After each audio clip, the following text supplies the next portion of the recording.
પહેલા મુદ્દાની વાત કરીએ તો રાજ્યભરમાં છેલ્લા 7-8 દિવસથી કમોસમી વરસાદનો માહોલ છે।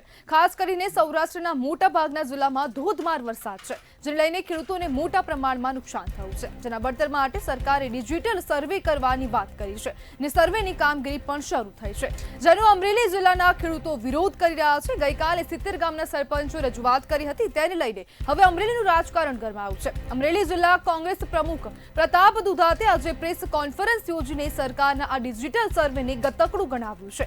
ભાજપ જિલ્લા પ્રમુખ અતુલ કાનાણી કહી રહ્યા છે કે કોંગ્રેસ ખેડૂતોને ગેરમાર્ગે દોરે છે, ત્યારે ખેડૂતોની વેદના શું છે, તેમને કેટલું નુકસાન થયું છે તે જાણવામાં કોઈને કંઈ જ રસ નથી। માત્ર સહાય પેકેજના નામે રાજનીતિ થઈ રહી છે। ડિજિટલ સર્વેના ધતિંગ વચ્ચે કૃષિ પ્રગતિ એપ પણ ચાલતી નથી, તો સરકાર તો શું સહાય આપવાની?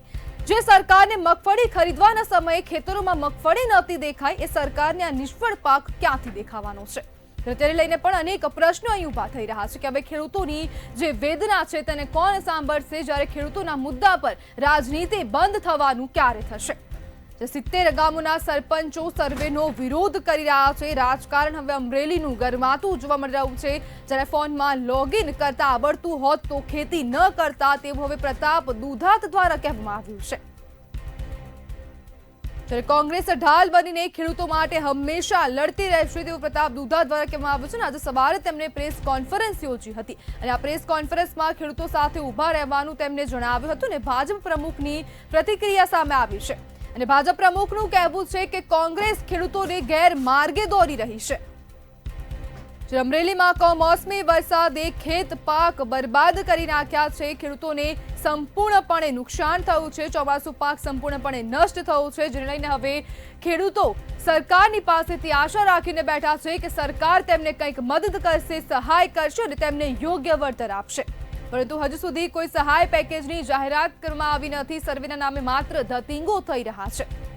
સરકારનો ડિજિટલ સર્વે ખેડૂતોમાં અસંતોષ જોવા મળી રહ્યો છે। ત્યારે કોંગ્રેસ પ્રમુખ દુધાતના આક્ષેપો છે, જ્યારે તેમને એવું કહેવું છે કે ડિજિટલ સર્વે તે માત્ર એક ગતકડું છે અને આ ડિજિટલ સર્વેને ગતકડું ગણાવી દીધું છે।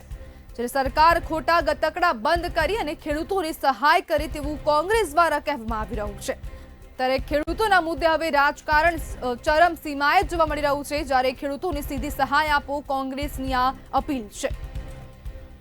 ખેડૂતોની વેદના કોણ સાંભળશે તેને લઈને પણ અનેક પ્રશ્નો ઉભા થઈ રહ્યા છે અને મહત્વપૂર્ણ છે કે 2024માં જે કમોસમી વરસાદ આવ્યો હતો તેની સહાય પણ હજુ સુધી આપવામાં આવી નથી, તો 2025ની સહાય તો સરકાર ક્યારે આપશે?